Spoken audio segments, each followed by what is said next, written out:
Waldy and Bendy. Hello and welcome to the podcast they could not stop, Waldy and Bendy's Adventures in Art. I'm Waldemar Januszczak, art critic of the Sunday Times here in London, and I'm joined as always in this handcart bound for hell by a man they call the Scottish Pimpernel. He's here, he's there, he's everywhere, and sometimes, just sometimes, he's on his farm in the Scottish borders, disguised as the celebrated art historian, Dr. Bendor Grosvenor. Bendy, so what's harder, farming or art history? Farming, definitely. Definitely? Yeah, art history, you just make it up as you go along. That's the great thing about art history. Artists never write anything down, or very rarely. So it's, people like you and I can wang on forever. That's why we do this podcast. Easy peasy, off we go. Talky, farming, rain, weather, animals dying and all these things. The rain I've been hearing has been devastating for all you farming types. Yeah, it's never stopped. Nowhere to put the ploughs and all that. Okay, so we're going on to the easy bit then, the art history. Now, Bendy, you're a bit of an action man, right? So you'll appreciate these things I'm going to show you. So I'm going to hold them up to the camera. I don't know if you can see. There we go. There's one. Ah, the Waldy and Bendy action figures. How exciting. There's the other, right? Yes. So if you're watching on YouTube, on the ZCZ special on YouTube, you'll be able to see these clearly. We'll put them up again later for you. These are the Waldy and Bendy Action Man figures. They've been sent to us by our clever artist friend from Norway, Vidar Bratlund Mayland. Remember him? He's the guy who also sent us the Waldy and Bendy Award, the Swanee, the famous Swanee that we've been handing out every now and then. So very generously, to add to the Swanee, he's added these action figures of his.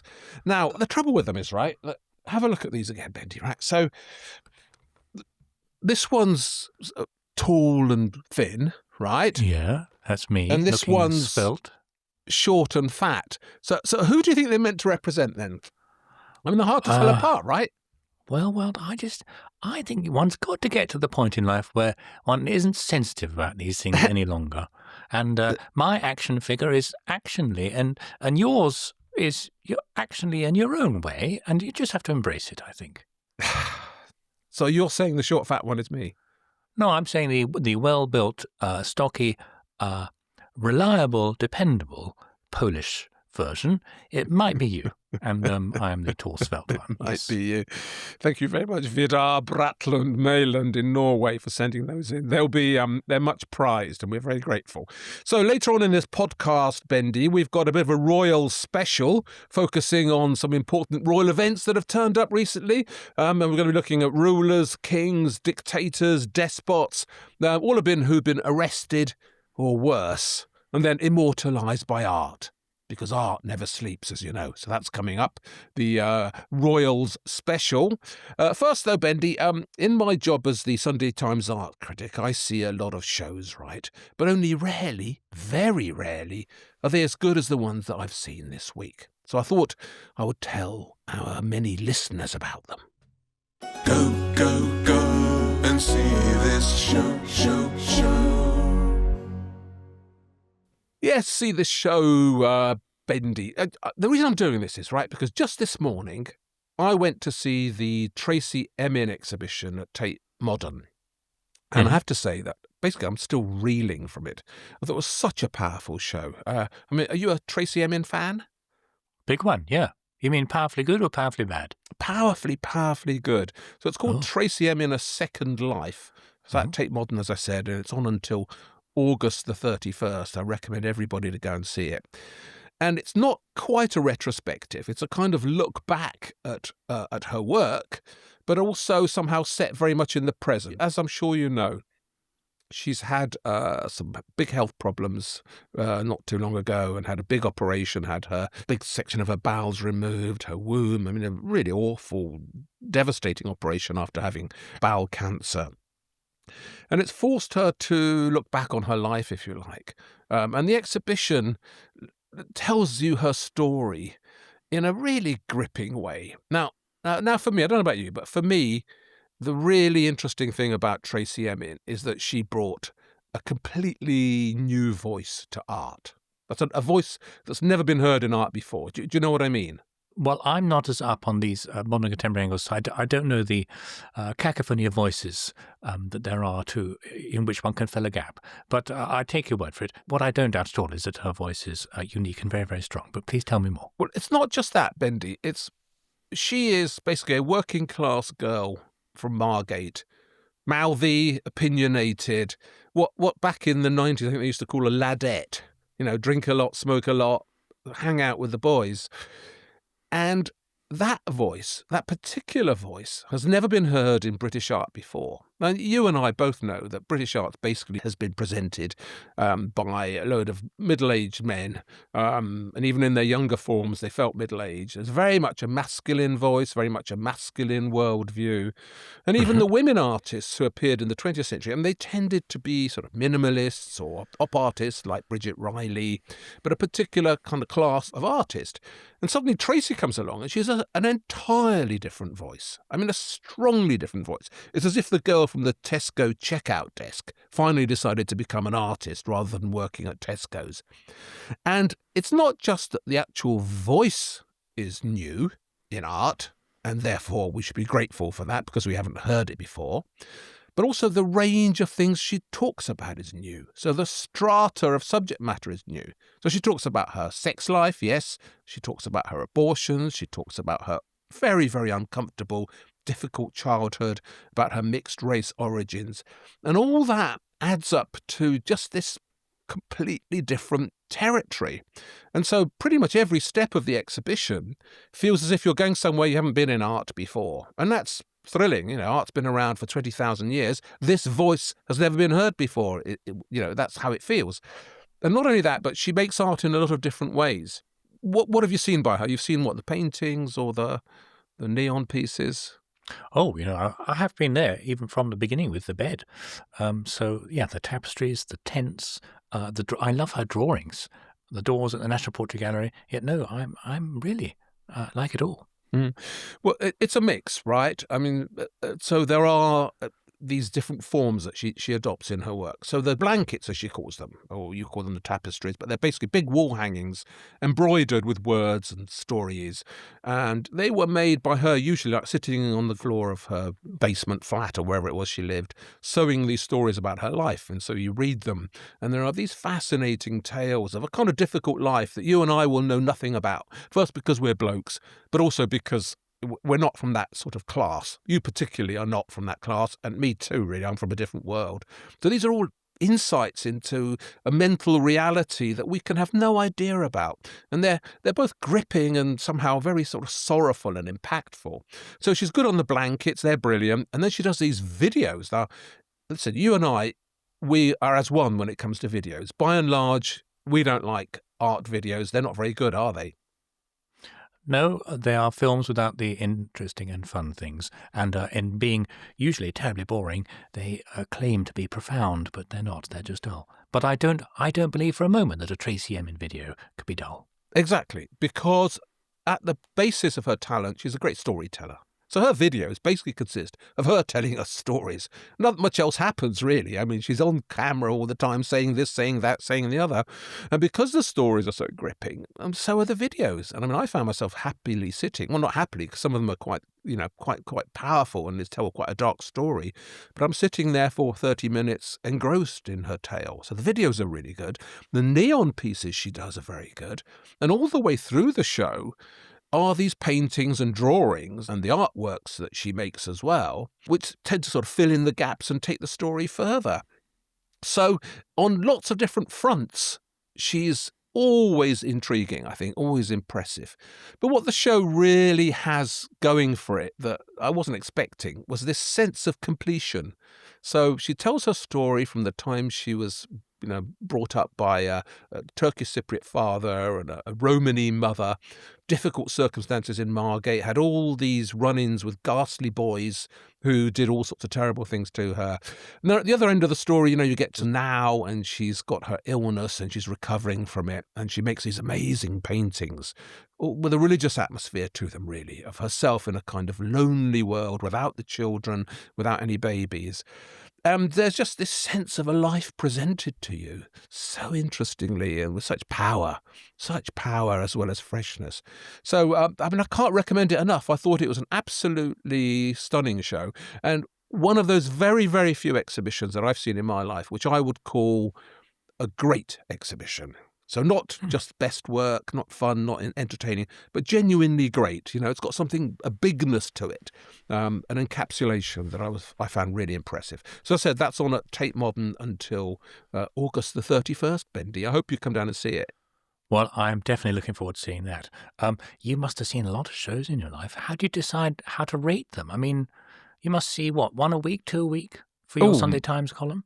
More than that, Bendy. Yeah, I usually go 4 or 5, 6. Some weeks more than that. Well, I've seen a lot, so I know a lot that I don't need to spend a lot of time with because I've seen it before or whatever it is. But also, I think you know this as well as anybody, that the more you know about art, the more you understand, don't you? People. That's why I hate that commonplace saying, I don't know much about art, but I know what I like. Well, no, because the more you know, the more things get interesting. There's no point looking at a Renaissance altarpiece and having a big opinion about it if you don't know what it represents and who the saints are and what the message is and what the artist is trying to tell you. All of that is an enriching experience and a truthful experience. So I guess I know a lot of things now, and I've seen a lot of shows, probably more than just about any other human being, I would have thought. Being at it, and I've been at it such a long time, right? If you think the amount of shows that I've seen since I started out as an art critic on April Fool's Day 1977. Oh, my right? Goodness. Can you imagine how many shows Before that I was is? born, Wild. Yeah, that's why you should listen to me all the time, because I am a more mature, a wiser, and more experienced voice, as you well know. Yeah. Now, listen, well, I'm just so interested in the mechanics of how you do it, because I can't see as much art and as many shows as you can, and I can't turn things around as fast as you can. So we're recording this on a Monday, and I know that you're probably going to be reviewing this for the following weekend's Sunday paper, is that right? Yeah, so I'm going to write my Tracey Emin review. I'm going to start it after I finish this podcast with you. Right. And if I don't get to a point where I feel happy with it, I might fiddle with it a bit more tomorrow morning. But then I'll send it in tomorrow morning, yeah. So you have to file it on Tuesday. So you'll have seen a show today. And I'm interested in this because I'm genuinely impressed by how you do it. And it's not just because I one day want to take over your job as a Sunday Times art critic and I'm working out how to do it. But you're not short and stocky enough to do that, to get around all these shows. No point being a sort of tall, thin wand that gets buffeted by the wind, Bendy. Yeah, You've got to be, tough to be an art critic. I'll be the Kenneth Williams of the art critic world. Look, when I started out, my first ever job was the Guardian art critic. So I was the Guardian art critic in the North. I was still basically a student. I was studying art history, and I got picked up to do these reviews in the North. And then I would have to go and see a show at 4:00 and then file something for tomorrow's paper by 7:00. So I had to churn out a review in about, an hour and a half or less sometimes. Oh, my goodness. So you do learn, fast. and that was on a proper old typewriter. That wasn't your cut and paste keyboards of today. That was like on a proper typewriter where literally cutting and pasting meant cutting bits of the page out, moving the paragraph up to the top of it, and then gluing it down and then Tipexing out the mistakes. I got really quick at all that. But I guess, I don't know about you, but I tend to sort of write my reviews in my brain as I go round. Oh, my goodness.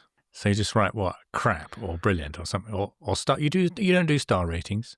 No, I don't. The paper does. So the art critic from the Times, who's the daily art critic, they give stars. I tend not to, although occasionally they wrote me into it. I'm glad they don't, because, that's just silly, isn't it? And that's just something so that people can put it on a poster afterwards.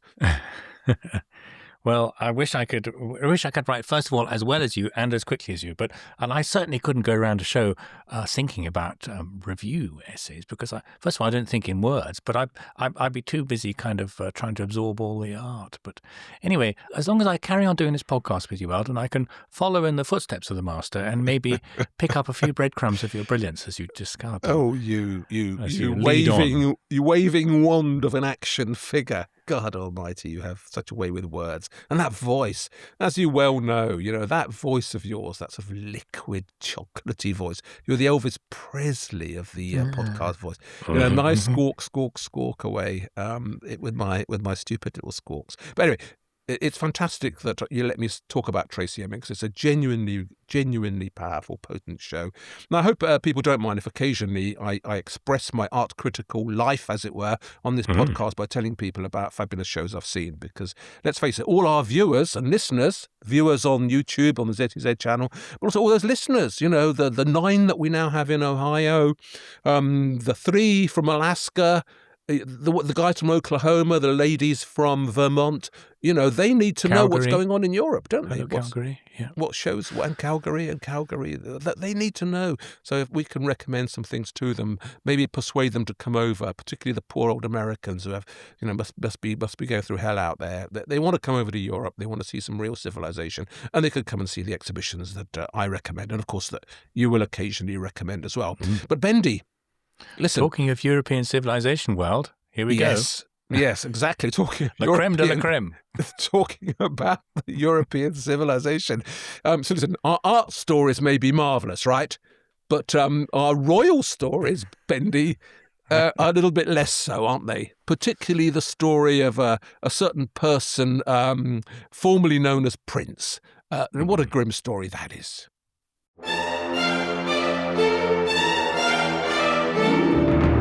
Tales of the Art World.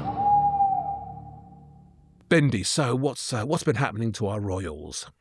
Well, Andrew, formerly known as Prince Andrew Mountbatten-Windsor, although, did you know, well, technically he's still the Duke of York, he was arrested in connection with various things unfolding from the Jeffrey Epstein scandal. And this story has so many layers to it, and we're about to go on and poke fun at one aspect of it all. I do fear, though, that we should tread carefully, not least because we don't know how this story is going to end, and there's so many elements of it which are truly horrifying, and we remember at all times the suffering that Epstein and his activities caused so many people, and we keep his victims foremost in our mind, don't we, Weld? Well, of course, we are actually talking about terrible things that have happened, genuine victims of appalling male behaviour, appalling, in some instances, behaviour of those in power. I agree with all that. But really, the reason we're talking about this at all, and let's face it, you and I should have nothing to do with politics. This is not our world. But the reason we're talking about it is there's an art end to it all, because, in the case of Andrew, just recently, somebody went up in the Louvre a couple of days ago and put up a picture of him, that terrible but potent photograph of him that was taken after he was arrested, leaving the police station with the red eyes and looking satanic, lying in the back of the car. Somebody framed that, made a painting out of it, and actually hung it covertly in the Louvre. So people going to the Louvre in Paris suddenly came around the corner, and there it was, as if it was an artwork that belonged to the Royal Collection in France. So it's part of this ongoing story of how it doesn't really matter how bad the royals, the despots, the dictators, the kings, the emperors, the people in power, the rulers, it doesn't really matter how bad they are or what they do. What kind of interests me is the fact that art has been around, hasn't it, to record it in some way and to make something more out of it. Yeah, and the Andrew affair swings a lamp over quite an important and interesting aspect of it, which is that throughout the history of art, there have always been this small group of people at the top, who I call the commissioning classes, who, for better or worse, get to set the direction of so much art in our society. And we've talked before about royal portraiture, good and bad, and leading politicians' portraiture over the years. But the point is that every now and then, those figures who have in some way been connected to the process of setting the fashion of art at the top of society then have this catastrophic fall. And art responds to that in quite an interesting way. And that is what we're going to look at today. Yes, absolutely right. Well, can I kick off then? I know you've got some very big things to tell us about, but I just wanted to just immediately pop up with an artist who was actually on the shortlist for the Turner Prize this year in Britain, and his name is Mohammed Sami. Have you heard of him? I have. I remember you were mentioning you thought he should have won the Turner Prize, and I was very impressed by one of the photographs of a painting you showed me, which I think was a shadow of helicopter blades or something like that from the Iraq War. Indeed, exactly that. Mohammed Sami, he was on the Turner Prize shortlist. He was actually born in Baghdad in 1984. So he grew up in Iraq and was there exactly at the time, really, as a teenager when the Iraq War broke out and when it destroyed his life to all intents and purposes. I mean, he's written very effectively about having to grow up in the darkness because their house in Baghdad, they used to have to put MDF across all the windows in case any of the lights would attract missile attacks, and so nobody could see where they were. So he just grew up in this kind of darkness. And for him, one of the reliefs was that he was able to study art. So he went and studied at the Institute of Fine Arts in Baghdad and entered that in 2005. So that's just after the Iraq War started. Anyway, in 2007, he couldn't face it anymore and he escaped. So he sought asylum, went to Sweden, and then ended up in England. He studied, first of all, in Belfast at the School of Art there, and then at Goldsmiths. And I first came across his work at an exhibition at Blenheim Palace a few years ago. Now, Blenheim, as you know, the Dukes of Marlborough, big-time war heroes of the old British history and major figures in a kind of bellicose stories of the British Empire. You know about Blenheim Palace? I do indeed, yes. First Duke of Marlborough, beating the French, one of the few things we were good at in European history at the time. Yep, exactly that. So it's on the face of it an unlikely setting for an exhibition by Mohammed Sami from Baghdad, right? Except that he kind of inveigled his way in there. And he would put up these paintings of his in various places around Blenheim Palace. So over the fireplace, behind a curtain, next to a portrait of one of the Dukes of Marlborough or Earls of Marlborough. And they were smuggled in almost with their naughty little anti-war messages. And the messaging, well, I say naughty, that's the wrong adjective. They were actually very powerful. And all his art has kind of anti-war presence. And one of his best-known images, it's called The Palace, and it shows a building that's been ruined, bombed, but you just see the shadow of a statue in the distance. And we'll put it up on the YouTube channel. Shadow of a statue.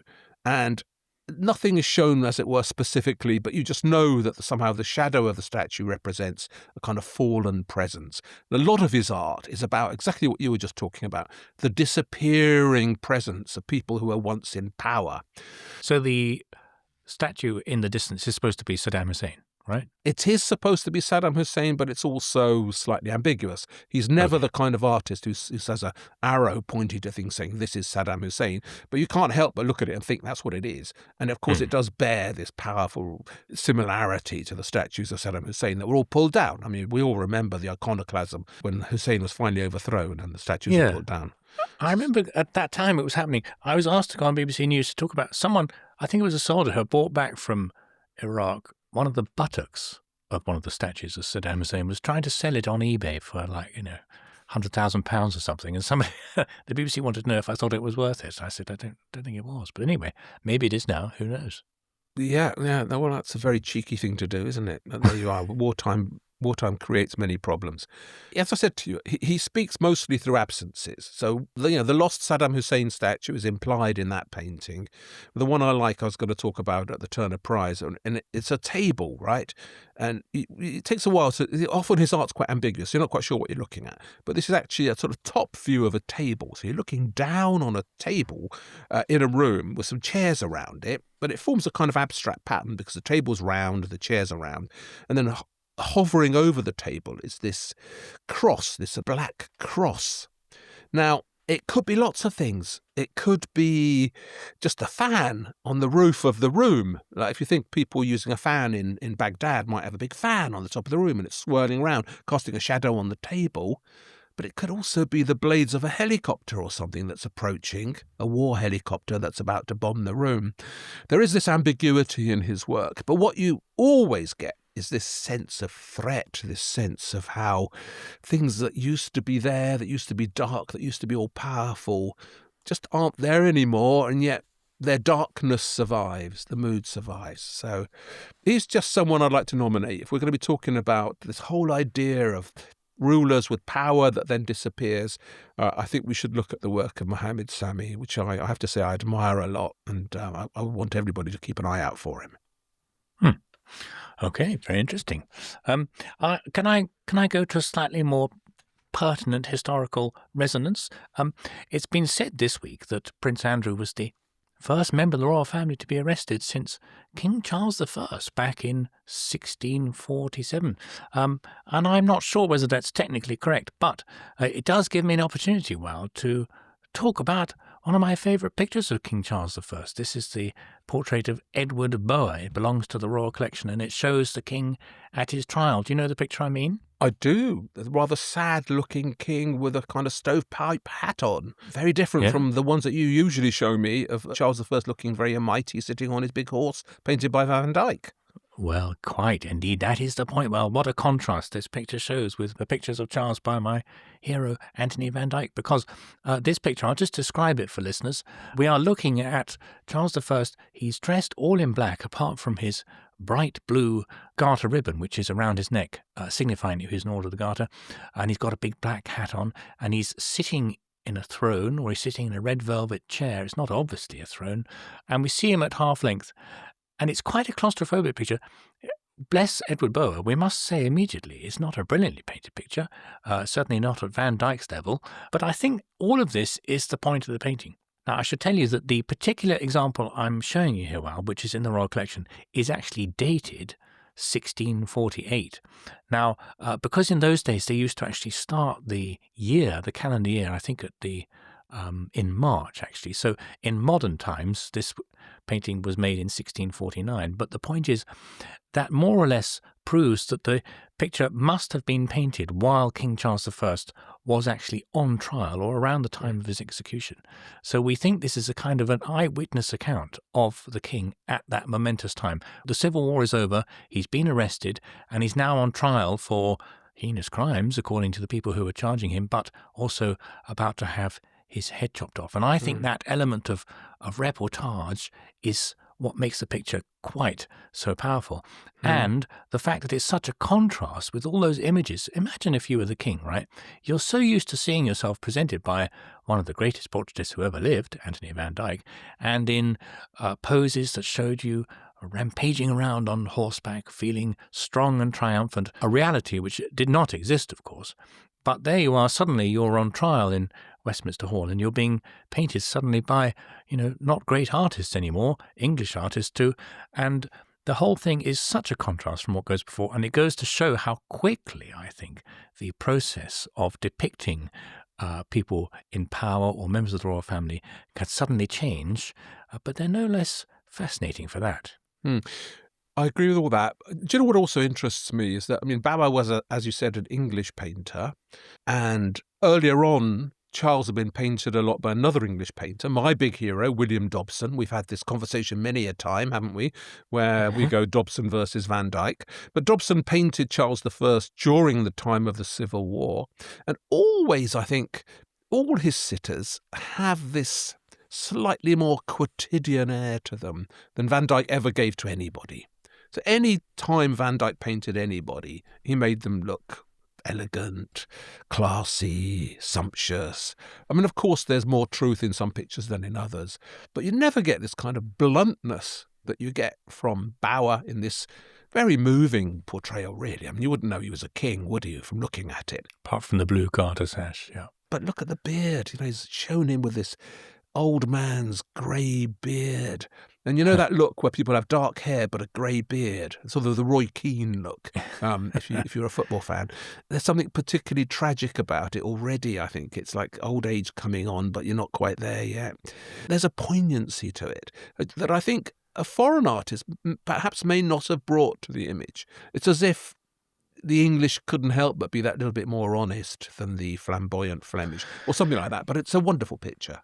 Yeah. I'm not going to bore the listeners and you to death with trying to defend Van Dyck. I don't want to go there, but I would just say that lots of his sitters did complain about the fact that it was quite the opposite, that they showed them too plump or too ungainly. But anyway, I think that you raise an interesting point that Van Dyck psychologically has been summoned to England in order to paint the king, and that must have coloured his initial starting point about how he was going to paint his subject. Whereas someone like Bower was never employed by the king and literally finds himself on the spot.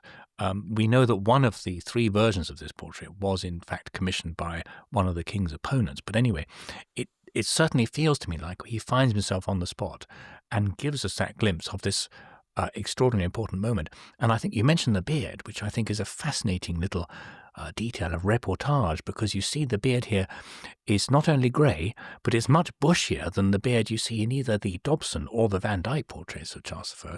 And that is because Parliament had refused to pay for the king to have his normal servant to shave him. And the king, worried about someone coming to actually slit his throat, refused to let himself be shaved at all. So that's why during the trial and before his execution, he has this big bushy beard, which had gone grey here because, my goodness, it must have been the most extraordinarily stressful time. Well, and about to end in the most extraordinarily dramatic, ghastly way of the king actually being beheaded. So it's a sad picture, and in a perverse way, I'm kind of glad there was a native artist around to record this moment, because I think some of that sadness that we see here is genuine, and that Bauer felt something, perhaps something authentic about the passing of the king, or about the king's fate, really, that maybe others wouldn't have felt. It's a heart-tuggy picture, as you say, not necessarily brilliantly painted, but full of emotion, I think. Yeah, there are 2 quick postscripts to this picture in this story. Can I say them before we move on? Of course, yes. The first is the example we've been discussing with listeners is in the Royal Collection, which you might think is an odd place for a portrait of Charles I at his trial to end up. It didn't actually enter the Royal Collection until, I think it was in the 1980s, when it was bought by the late Queen Mother. Now, she had a great sense of humour, and I think this was quite a clever acquisition. And then she left it to the Royal Collection. So how about that? It's not the sort of picture that a reigning king or queen usually buys. Not a message from one Charles to another, I hope. No. And the other postscript is that after Charles I gets his head cut off, not long after the artist here, Edward Burr, saw the scenes he's painted, his body gets taken to Windsor Castle, to the chapel of Windsor Castle, to be buried in the same tomb of King Henry VIII. And have you been to St George's Chapel in Windsor and seen the tomb? I've been to St George's Chapel. I don't remember seeing the tomb. Now this is the point. There isn't one.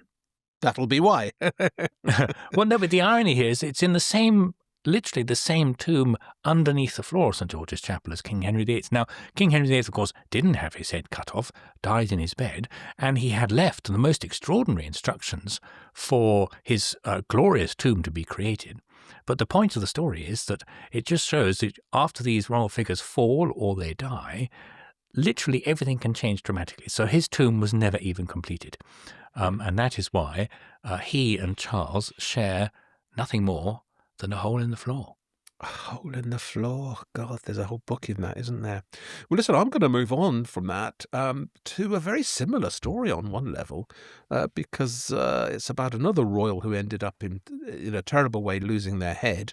In this case, it was her head, because I want to talk about Marie Antoinette, who was, of course, the bride of the French king, Louis XVI, and who died as he did under the guillotine at the French Revolution. And there are lots of paintings of her. In fact, there was a big exhibition recently at the Victoria and Albert Museum here in London devoted to Marie Antoinette. Gripping show, and amongst the things it had in it was a bit of a guillotine that they said might have been the guillotine that actually cut off her head. It was certainly similar, It's a bit close to the bone, isn't it? Close to the bone indeed. I mean, it was a sad exhibition, but also fascinating, because there's a lot of things riding on the story of Marie Antoinette. But what I want to focus on is a painting of her, a particular painting of her. There were many, many, many, by an artist called Elizabeth Louise Vigée-Lebrun. Now, Vigée-Lebrun, of course. She's now celebrated with new enthusiasm, I think. So she was a royal portraitist at the time, obviously a female painter. Very rare at the time, and she painted most of the royalty in Europe, the prominent royals. She would tour around and paint them, did it very well, and she was a particular favourite of Marie Antoinette. She painted, I think, around 30 portraits of Marie Antoinette before the tragic trial and beheading of the Queen. I want to focus on one, and it's known as the Chemise de la Reine. So it's Marie Antoinette in a chemise. So it's a picture of the Queen. She's wearing a white dress, very plain white dress, big straw hat, and feathers coming out of the hat, and she's holding a rose. She seems to have been arranging a vase of flowers and looking at us rather sweetly. You look at it and you think, well, that's a typical enough picture of Marie Antoinette. Nothing special there, right? A little bit of royal horticulture. Lovely. A little bit of royal horticulture. But you'd be wrong to think it's an ordinary picture, because this painting actually caused an enormous rumpus when it was produced, and is often cited as one of the reasons why not just Marie Antoinette ended up getting beheaded, but also why the French Revolution happened. That's the impact of this picture, they say. That's the impact it had on the populace. Now, why did it have such a powerful impact? That's the big question, isn't it? Yeah, it's a bit of an extreme reaction to a little royal gardening. It is, and it's all to do with clothes. Now, you know, clothes maketh the man. Certainly true in my case, because, as you know, I'm always well-dressed. But clothes, above all, maketh the woman in this instance. So the painting is called Marie Antoinette in a chemise, right? Do you know what a chemise is? I thought chemise was French for shirt. Not quite. No. Oh. A chemise in particular is underwear. So it's an underskirt. So chemise is the whole idea of what we might even call a nightie. I need to brush up on my French. La plume de ma tante. In this instance, the dress is named after a nightie. And it's got a fascinating history, this kind of dress, right? This white cotton muslin dress that she's wearing. It began life in the Caribbean, apparently. So French colonies in the Caribbean, so that would be, Martinique and Guadeloupe, those kinds of French colonies. The local women, so the French aristocrats that ended up in the West Indies, started to wear dresses that were kind of based on what the locals were wearing. So they were made of cotton, they were light, they were good for the hot weather. And that fashion spread eventually back to Paris. And Marie Antoinette was by no means the first person to wear one of these white cottony dresses, but she was certainly the most notorious. And when this picture was painted, it immediately caused an uproar for two main reasons. Can you imagine what they are? That a Queen of France shouldn't be out and about in the sun having fun doing some gardening. She should be, I don't know, in the palaces doing important governance stuff? No. Sort of. Two things then. So one, that the dress was made of cotton, and that cotton wasn't imported. Above all, it was something that Britain was famous for at the time. You know, the cotton mills, the 18th century growth of cotton industry, Lancashire with all its cotton production. So it was a foreigner's dress. And they already hated Marie Antoinette because she was Austrian. Like, she wasn't French in origin. So they already hated her. So she was wearing a sort of foreign dress that wasn't made of French silk, which is what people expected their royalty to wear. So other royals at the time were wearing these very, very sculpted, specific silk dresses, which had their own kind of formal language as to how they hung, how crafted they were. You hear it even in French fashion today, don't you? All that stuff about the cut, the shape, it's a big fetishized deal about how clothes should be. This wasn't that. This was loose. It had just a simple sash around the waist and had these puffy sleeves, was white, wasn't coloured, and was made of cotton. So that was one reason. And the other thing is that a chemise is a nightie. Queens shouldn't be going around in nighties, should they? And that underneath this would basically have been her, the actual naked Marie Antoinette. So this caused an immediate rumpus. And at the time, there were all sorts of scurrilous kind of false articles and papers and books, quite pornographic detail about her, Oh, there were. She was accused of all sorts of things. I mean, it was absolutely French jingoism at its worst and nastiest. I mean, she was accused of being a sexual pervert, of being a lesbian, of selling secrets to foreign powers, of being sexually overactive, of betraying the nation. I mean, you name it, she was accused of it. And above all, she was accused of being financially degenerate, so cheating the French people out of their own money. Famous, notorious scandal involving the royal jewels, that she was said to have stolen a whole bunch of diamonds and used them very loosely. Now, at the time, France was going through a very difficult time economically. There was a shortage of money, but also a great shortage of food. People were genuinely hungry in the streets. I mean, that the most famous thing Marie Antoinette was said to have said was, let them eat cake. You know that notorious story when they said to her, what shall the people eat? She said, let them eat cake. Well, in fact, she said, let them eat brioche, because, of course, French eat brioche, not cakes. But it's probably apocryphal. I doubt whether she actually said it. But it was all these things were held against her, and she was besmirched and her reputation blackened. And this painting played this significant role in that. And so over the next few years, things got worse and worse and worse for her. The stories increased, the rumours spread, until eventually, yes, she was taken, arrested, and beheaded by the French revolutionaries. All very, very, very, very tragic. The painting itself, by the way, caused such a scandal that it was replaced. So when it went on show at the Louvre in 1783, people were so appalled by it that they got another painting by Vigée Lebrun and put that in its place. So just as we've got that portrait that I mentioned earlier of Andrew Mountbatten-Windsor hanging in the Louvre now, that somebody sneakily sneaked in. So at one point the Marie Antoinette was hanging there, then it was removed and replaced by another one where she is wearing the formal French dress. We'll put up a picture of that as well on our YouTube channel. As you say, there's other versions of it where she's wearing different costume. Yeah, she's wearing the formal French dress. She's wearing the silk. She's wearing the proper sort of hat. Her hair, which in the other painting, her hair is just hanging loose and fresh because she's trying to be a kind of country girl. You know, these famous stories about the Petit Trianon and the fake village that she built in Versailles where she could swan around pretending to be a country girl. That was a European-wide fashion for posh people to behave like simple peasants and enjoy life on a simple basis. She pretended to do all that, and that picture was also seen as part of that storyline about this mock behaviour, which was also seen as a kind of insult to genuine rural life. So the alternative picture of her has her the opposite of that. So she's wearing this blue silk dress. She's very posh. She's got powdered face, powdered hair, constructed hat, constructed dress. And that went down a bit better. But the damage had been done. And there's a postscript to this, right? So this painting, not only is it called the painting that led to the downfall and the beheading of Marie Antoinette, but it's also accused of being the painting that turbocharged the international slave trade. Now, you know why that is? Because this fashion for cotton dresses, for simple cotton dresses, was seen to have outstripped the actual supply of cotton that was available at the time, originally from India, where cotton was sort of developed and grown, woven into Indian fabrics.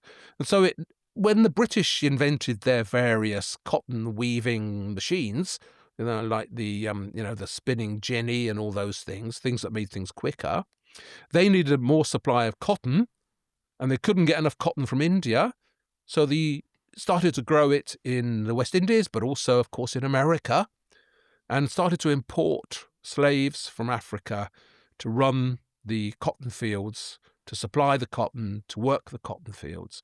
And so amongst the sins that this picture is accused of is of playing a role in the expansion of the slave trade.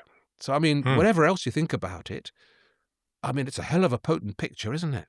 Yeah, I think that's a bit of a stretch, to be honest. One painting by Vigée Lebrun, that we can pin the slave trade on that. I think the demand for sugar and cotton and all these things probably ran parallel, at least, to the existence of such a shocking painting. But anyway, it's all something that we can continue to chuck at poor old Marie Antoinette, isn't it? It is. And I mean, of course, it wasn't really single-handedly responsible for anything, but it was a factor. It played a role. And art does play powerful roles sometimes, doesn't it, in the story of humans? So there you go. What are you moving on to now? It's enough Marie Antoinette. Well, we're going to go back in time. We're going to go back in time to the 2nd century AD. And it's just an object which is, I don't think at all a great work of art, but it does reveal this whole ongoing process that we've been discussing. And in particular, I'm going to use the Latin word for it now, which is damnatio memoriae. And while I'm going to talk about a picture which is called the Severan Tondo. It's a wooden panel painted not very beautifully in a kind of egg tempera pigment, and it's in the Altes Museum in Berlin, and it's a group portrait, right? So it shows a man and a woman, a husband and wife, and before them 2 children. And it's called the Severan Tondo because the man in the background is the Roman Emperor, Septimius Severus, and he ruled the Roman Empire between 193 and 211. And so he's there in the picture with his wife, Julia Domna, and their 2 children before them. One is called Caracalla, who's the one on the right, and the other one is called Geta. Now, you'll notice, well, that Geta doesn't have a face. So he's just got a sort of blank void, which is slightly brown. Can you see that? Yes, he's been redacted, like something from the Epstein papers. Yep, he's been redacted, absolutely. And this refers to the process. The Romans didn't call it this. We've called it this subsequently, but it refers to the process of damnatio memoriae, which literally condemnation of memory.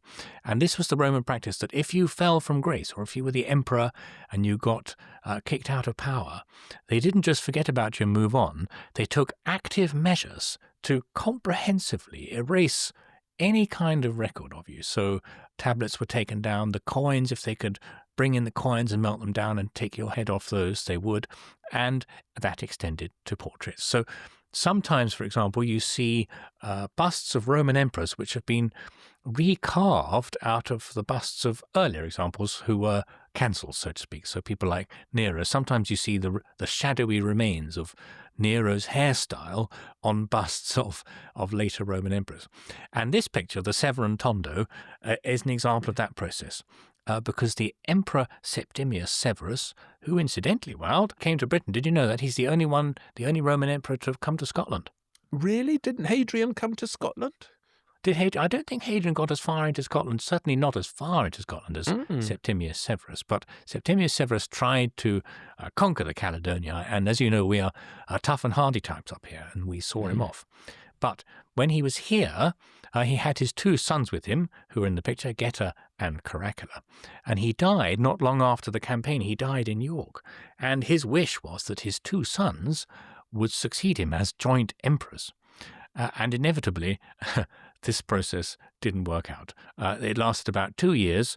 The mother, Julia Domna, tried to keep things together, but when the 2 of them got back to Rome, after lots of argy-bargy, eventually Caracalla has Geta murdered. And then he issues this, effectively, this damnatio memoriae. And word goes out to take all images and reference to Geta and completely obliterate them. In fact, for a time, if you said Geta's name, that was punishable by death. And the idea is that this Severan Tondo in the museum in Berlin is an example of just such a process. So Geta's head has been erased, and the reason it's brown, is that they have deduced that it's actually been also covered in excrement. So that is supposed to show this process. And quite grisly it is too. How ghastly. Yeah, when I first saw it, it reminded me of those Egyptian Roman portraits, the Fayum portraits. You find them on coffins, don't you? And these surprisingly realistic, really, representations of people's faces. But I was wondering what the obliteration was. Of course, the only reason I know anything about Septimus Severus at all is there's a great arch, isn't there? The great triumphal arch of Septimus Severus in the Forum in Rome. So when you go to the Forum in Rome, the big arch that you see right in front of you is the arch of Septimus Severus, isn't it? And then there's the baths of Caracalla. They're also there. So their architecture remains, even if their names have been scratched out. Yeah. You mentioned the Egyptian Fayum portraits, and I thought that is one of the reasons this Severan Tondo is supposed to have been painted in Egypt. But I have to confess, every time I see this and I look at its story, it only turns up, this picture, in the early 20th century. And I do wonder, I don't know if you do, I do wonder if it might be the equivalent of some German Sean Greenhalgh who was knocking things out for the eager antiquity collecting Germans in the 20th century. Or maybe Sean himself. I'm talking to him tomorrow at a special talk in Peckham. So I'll ask him if he did that. I know he's done a lot of Roman stuff. He loves Roman sculpture. He worked for years and years on a bust of Julius Caesar, which was carved out of imperial porphyry. So that's the hardest stone in the world. And he never quite finished it, so it got broken. But of course, Julius Caesar was eradicated too, wasn't he? Met too, Brute and all that. It was a tough world, the Roman world. Yeah. Particularly bad to be cancelled and have your memory erased, because that was such a key part of getting power in the Roman age. The tradition begins there of having a sequence of historical portraits of your predecessors, and you would say, aha, look, I'm the next one into the line, therefore I am fit to rule. And that, of course, has become one of the foundation stones of royal portraiture, which consists to this day. You have your portrait painted because you want to show yourself in the sequence of your powerful predecessors and to claim your place amongst them. But you could just imagine, can't you? Let's say you've got a photo of our present British royal family, one of those pictures of them all on the balcony outside Buckingham Palace. And you've got the King, and you've got the Queen, and you've got Prince William, and you've got Kate. And then next to them is the royal whose name we don't mention anymore. You could just imagine how that could be scratched out, couldn't you? How he could be eradicated in much the same way. I mean, in a way, it's the process that we're watching at the moment, isn't it? In many ways, it's not that different. Yeah, Stalin was very keen on that, wasn't he? You see all sorts of photos of people from the Politburo disappearing in one photo to the next. Was airbrushed out of all the pictures of the Soviets and the big meetings. I mean, this is the trouble being a royal or a person in power or a dictator or a despot. You know, the time may come when you don't exist anymore. You've been scratched out. Well, can I move on from that? I mean, I was going to talk about one of my favourite painters, who is the French proto-impressionist Edouard Manet. And in the National Gallery, there is a room now devoted to sort of the period just before the Impressionists.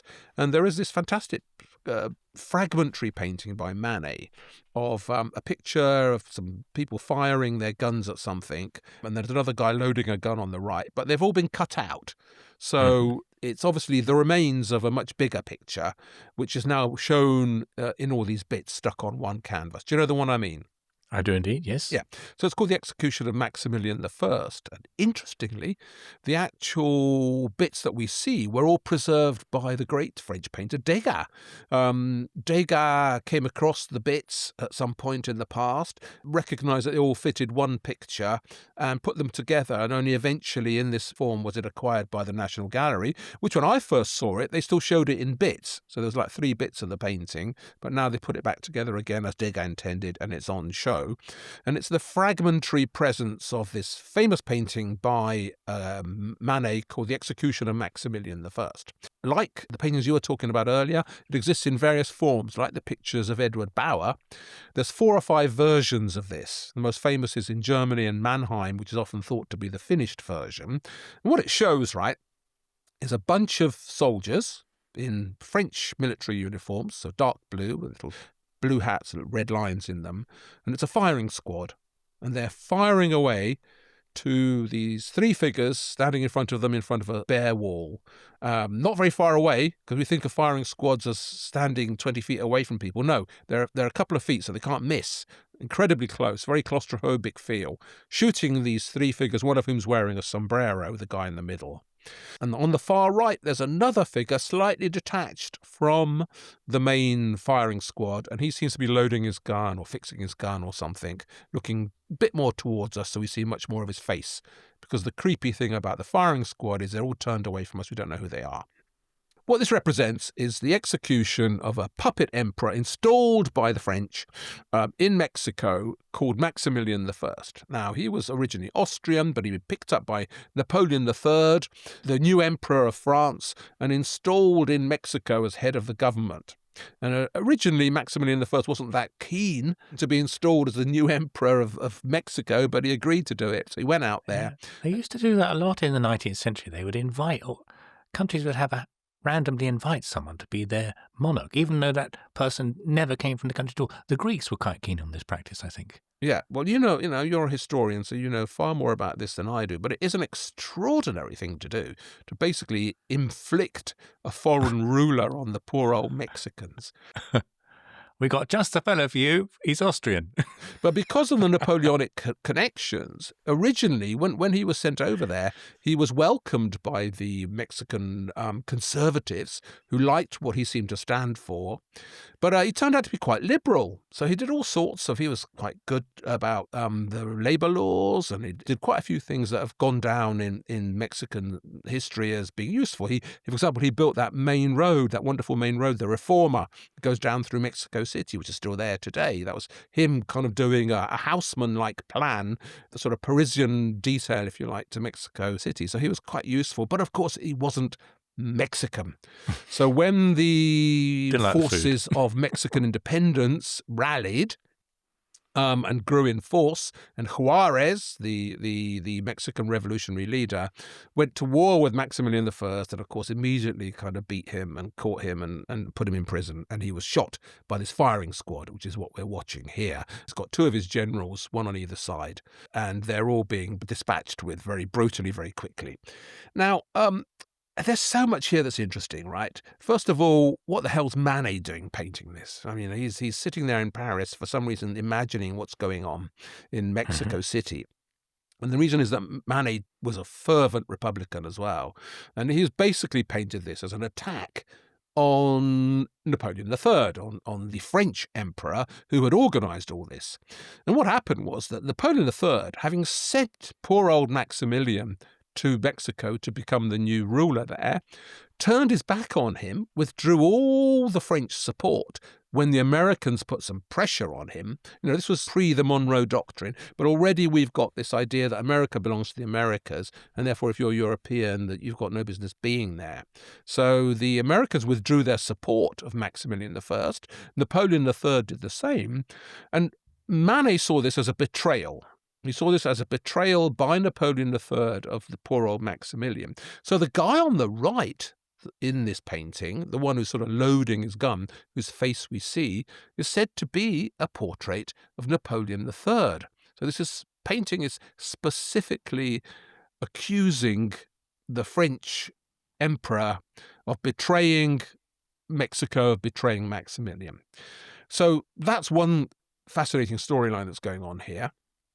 The other interesting thing about it is that picture is quite clearly and transparently based on that famous Goya painting that I'm sure you know, which is the Goya painting of the 3rd of May. This was another event from the Peninsular War in Spain when the French invaded Spain and they conquered, or they caught a load of people in Madrid and also shot them. There's a firing squad. Goya painted this painting as a sort of protest about what had happened to the poor Spanish heroes in Madrid. And his painting, which hangs in the Prado, has again a kind of central figure with his arms outstretched, bit of a crucifixion going on there, and he's being fired at by this faceless firing squad. And that threatening air, I mean, the Goya was a picture that was like no other painting ever painted, you know, up to that point. This whole idea that you can present history in such a personal way, such an inventive way, with this brutal group of soldiers firing away at this heroic figure who became the inspiration for all kinds of other art later on. So this Goya painted, 50, 60 years earlier becomes the model for the Manet. But the idea remains the same, this sort of idea that people who have a right to something, have a power somewhere else, can be just brutally eradicated and shot at and killed by brutal French soldiers. So it's another event in the continuing storyline of how we are royal today and gone tomorrow, as it were, Bendy. And you know what happened to Napoleon III in the end? Yes. We got kicked out of France. He was deposed himself. But the munificence of the British royal family came to his rescue, and he ended his days in Chislehurst in Kent. Well, there's a fate for you. Yeah, that's worse than having your head cut off, isn't it? Chislehurst in Kent. I'm sure we have lots of listeners in Chislehurst. We must say nothing unkind about it. The poor, poor man. No, you're so right, Bendy. Listen, I've been blabbing on far too much, but I think we've made the point. We've made the point that there are these, thank God art's around to record these events, and I'm sure there'll be quite a lot more of it, prompted by recent turn-ups in the raw story in Britain. Everybody who's listening to this, if you want to see the actual paintings we're talking about, please do go to YouTube. Please find the ZCZ channel. Please look up the Waldy and Bendy Adventures in Art podcast, and you can see all this happening right before your eyes in the flesh. And I'm sure that will bring an extra dimension to it. Although, of course, if all you want to do is listen, that is also wonderful because you get to hear Bendy's glorious chocolatey voice and my high-pitched squeaking. But on that high-pitched squeak, I'm all worn out. I have no more to say. I'm finished. Thank you so much, Bendy, for letting me talk so much. And it's a goodbye from me. And we must let you go on and write your Tracey Emin review, Wild, which I'm looking forward to reading. So see you next week.